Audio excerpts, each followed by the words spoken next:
بسم اللہ الرحمن الرحیم۔ نماز شروع کرنے سے پہلے تکبیر تحریمہ کہنا فرض ہے۔ تکبیر تحریمہ اللہ اکبر کہنا ہے اس وقت جب کہ ہم نماز شروع کر رہے ہوں۔ تو طریقہ یہ ہوتا ہے کہ ہم اللہ اکبر کہتے ہیں اور اس کے بعد اپنے دونوں ہاتھوں کو کانوں کی لو تک اٹھانے کے بعد مرد اگر ہے تو اپنے دونوں ہاتھوں کو ناف کے نیچے باندھ لیتے ہیں اور عورتیں اگر ہے تو اپنے دونوں ہاتھوں کو اپنے سینے پر باندھ لیتے ہیں۔ اب سوال یہ پیدا ہوتا ہے کہ جو ہم تکبیر تحریمہ کہتے ہیں اس وقت جو دونوں ہاتھوں کو کانوں کی لو تک اٹھاتے ہیں تو یہ کانوں کی لو تک ہاتھوں کا اٹھانا تکبیر تحریمہ کہنے کے بعد ہوگا یا تکبیر تحریمہ کہنے کے ساتھ؟ تو دیکھیے اس بارے میں تینوں طریقے منقول ہے۔ پہلا طریقہ یہ ہے کہ ہم اپنے دونوں ہاتھوں کو کانوں کی لو تک اٹھائیں اور اس کے بعد میں اللہ اکبر کہتے ہوئے دونوں ہاتھوں کو ناف کے نیچے باندھ لیں۔ عورتیں اگر ہے تو اپنے سینے پر باندھ لیں۔ دوسرا طریقہ یہ ہے کہ جب ہمارے ہاتھ چھوٹے ہوئے ہوں اس وقت تکبیر تحریمہ کہیں اور اپنے دونوں ہاتھوں کو کانوں کی لو تک اٹھائیں۔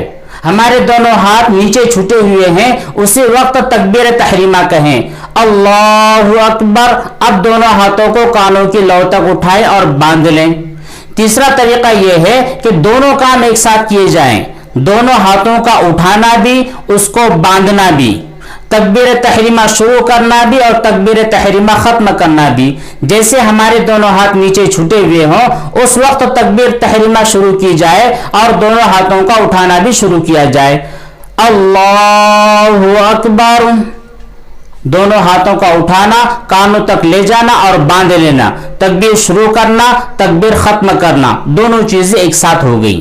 تو یہ تینوں طریقے منقول ہے اور تینوں طریقے سے نیت باندھنا بھی صحیح ہے۔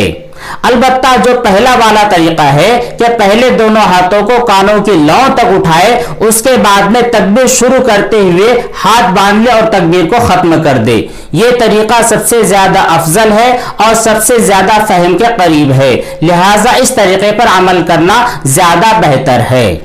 اس کے علاوہ جو دو طریقے ہیں ان دونوں طریقوں کے مطابق بھی تکبیر تحریمہ کہنا اور اپنے دونوں ہاتھوں کو باندھنا ثابت ہے، لہٰذا اگر کوئی آدمی ان دونوں طریقوں کے مطابق عمل کرتا ہے تو یہ آدمی بھی برحق ہے۔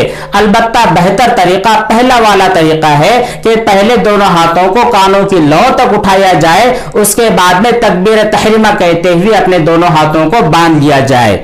مرد اگر ہے تو ناف کے نیچے باندھے، عورتیں اگر ہے تو اپنے دونوں ہاتھوں کو سینے پر باندھے۔